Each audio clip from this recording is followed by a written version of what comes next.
विश्वास है। साथियों, मुद्रा योजना, ड्रोन दीदी, विश्वकर्मा योजना, इसने भी नई संभावनाओं को जन्म दिया है।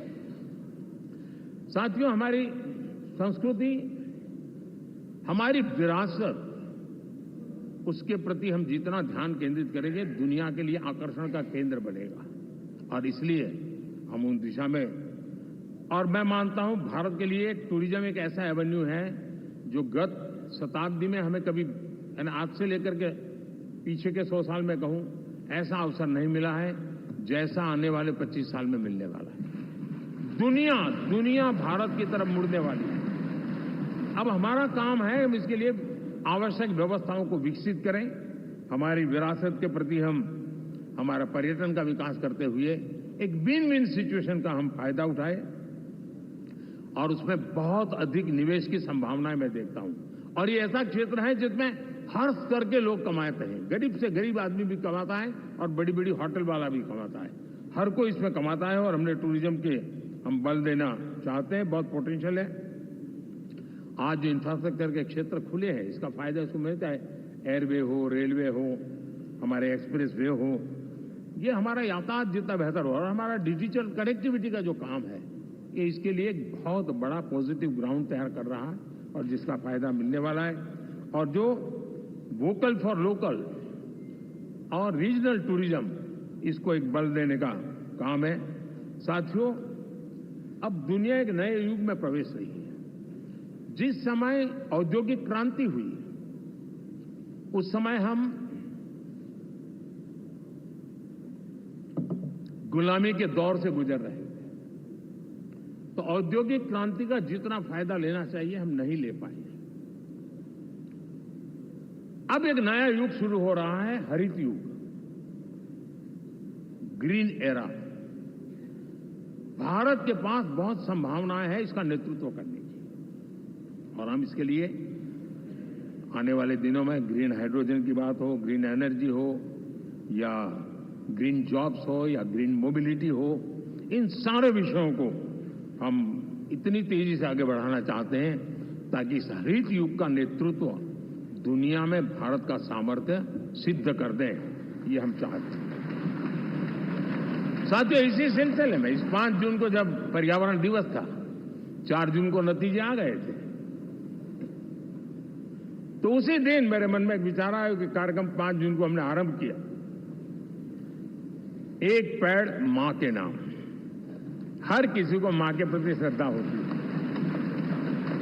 और मैं भी देशवासियों को कहूंगा कि आने वाले समय में कभी आपकी माताजी का जन्मदिन हो, क्या कोई और शुभ दिन हो, अपनी मां के नाम पर एक पेड़ लगाइए, और मां जीवित है तो साथ लेकर जाइए, उनकी फोटो आप सोशल मीडिया में अपलोड कीजिए, और मां नहीं है तो उनकी फोटो रख करके एक पेड़ लगाइए, और वो अपनी मां का भी सम्मान होगा और धरती मां की सेवा होगी। हम इन 2 माताओं की सेवा करें। साथियों, एनडीए, अब भारत आइसोलेशन में नहीं जी सकता। वैश्विक परिवेश में भारत की भूमिका दिनों दिन बहुत बढ़ती चली जा रही है। 2014 में जब एनडीए की सरकार बनी,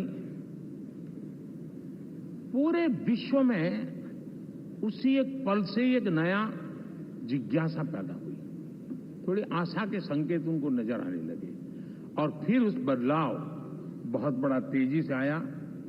और पिछले 10 वर्ष में भारत ने जिन कामों को बढ़ लिया है, आज भारत की छवि विश्व बंधु की बन चुकी है। दोस्तों, विश्व हमें एक बंधु के रूप में स्वीकार कर रहा है, और जब दुनिया हमें विश्व बंधु के रूप में स्वीकारती है, तो हमारी वैश्विक जिम्मेवारियों को भी हमने हमारे आने वाले रोड मैप में महत्व देना ही होगा।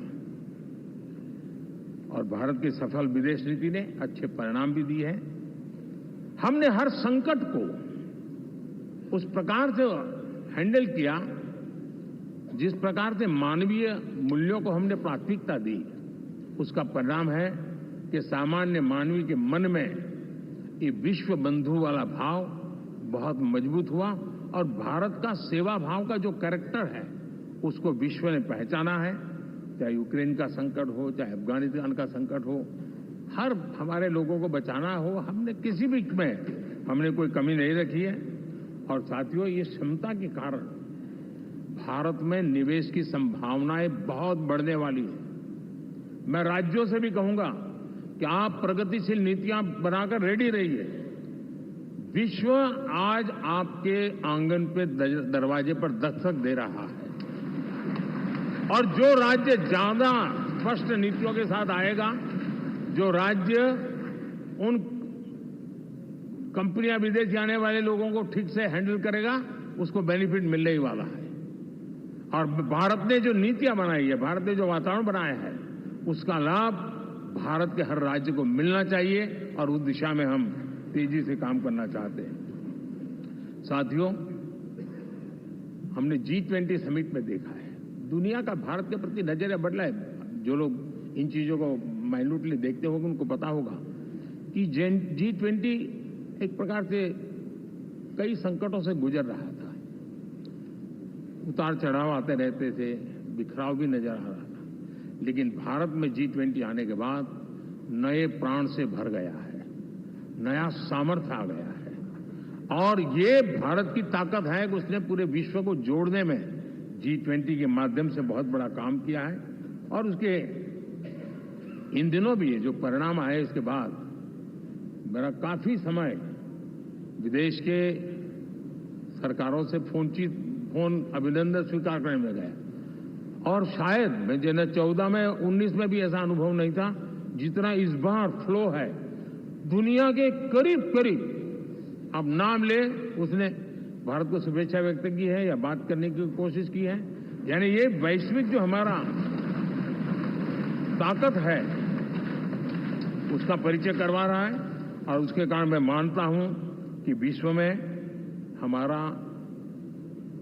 सम्मान और साथ साथ भारत में निवेश, ये दोनों संभावनाएं बढ़ रही है। साथियों, हमारे संविधान का 75वां वर्ष है। हम चाहते हैं कि संविधान हमारी संवैधानिक संस्थाओं का संरक्षण भर इसके मात्र के लिए है, ऐसा नहीं, कोई अदालत में धाराओं का उपयोग करके काम करने के लिए नहीं है। ये एक हमारी भावना है, हमारा स्पिरिट है। और हमें इस 75 साल को ऐसे मनाना है ताकि हम संविधान के स्पिरिट को जन जन तक पहुंचाएं। हर जन को संविधान की जो भावना है, कर्तव्य की भावना है, अनेक बात ऐसे इस बात है, उन सब प्रति समर्पण उसका बढ़े, उस दिशा में हम काम करना चाहते हैं। साथियों,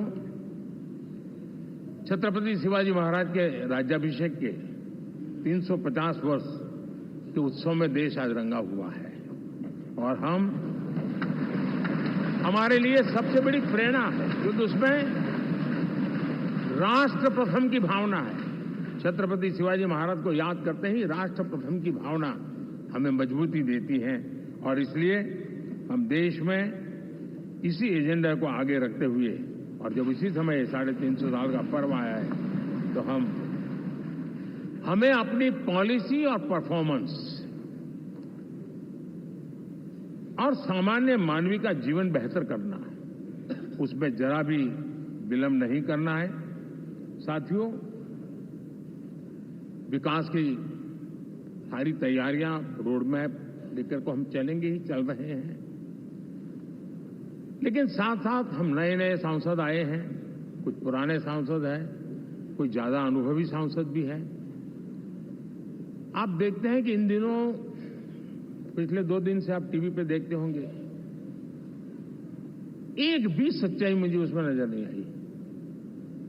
कोई ये कह रहा है, कोई वो कह रहा था, सब मैंने कहा भी जरा पूछो तो ये जानकारी लाते कहां से, गपगोले चला रहे, किसी के खाते में कुछ भी डाल करके चल रहा है। तो मतलब ये थोड़े दिन, क्योंकि 10 साल से ऐसे अवसर नहीं मिले हैं, तो शायद ये उबाल जरा ज्यादा रहेगा।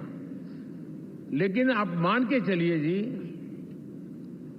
ऐसे लोग कोई पहुंचेंगे, बस साहब मेरा अच्छा संबंध है, मंत्री में आपका नंबर कर सकता हूं, आया हमें भी पता नहीं होता यार। हो सकता है मिनिस्टर बनने का ये रास्ता होगा तो हम भी गलती से उसका हाथ पकड़ लेते हैं और वो पता नहीं वो किस खाई में डुबो देता है। कभी कभी तो शायद अब तो टेक्नोलॉजी ऐसी है कि हो सकता है मेरे सिग्नेचर से कोई लिस्ट बाहर निकल जाए कि ये मंत्री बन गए। हो सकता है कोई बुद्धिमान डिपार्टमेंट भी बांट दे। तो आजकल कई लोग सरकार बनाने में लगे हुए हैं, मंत्री पद बांट रहे हैं, पद बांट रहे हैं, व्यवस्था बांट रहे हैं। मैं आपसे आग्रहपूर्वक कहता हूं, और जो मोदी को जानते हैं, ये सारे प्रयास निरर्थक है वे।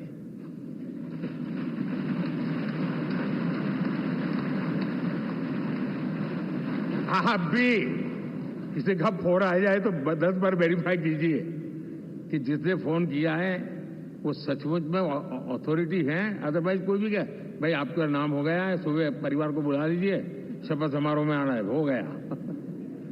तो ऐसी गपबाजी करने वाली एक बहुत बड़ी फौज रहती है। कुछ लोग आदतन करते रहते हैं, कुछ लोगों को मजाक आती है लेकर, और कुछ लोग बदिरादे से करते हैं। मेरा सभी सांसदों से आग्रह है कि हम इन सारे षड्यंत्रों का शिकार न बने। दूसरा, हमारे जो इंडिया अलायंस वालों ने इस चुनाव में फेक न्यूज में एक्सपर्टाइज कर लिया, डबल पीएचडी कर लिया उन्होंने, वो शायद इसका भरपूर उपयोग करेंगे। हम कृपा करके इन चीजों से दूर रहें, अफवाहों से दूर रहें।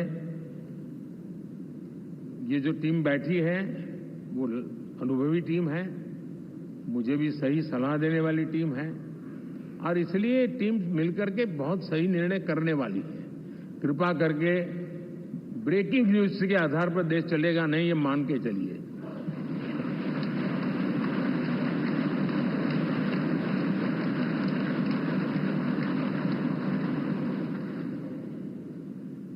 साथियों, विकसित भारत का संकल्प लेकर के हम चले हैं। 3 नंबर की इकोनॉमी पहुंचना मैं जानता हूं। निश्चित रोड मैप के साथ उसको हम पार करने वाले हैं। और मैंने पहले भी कहा था कि मेरा पल पल देश के नाम है, मेरा पल पल आप लोगों के नाम है। मैं 24/7 अवेलेबल हूं।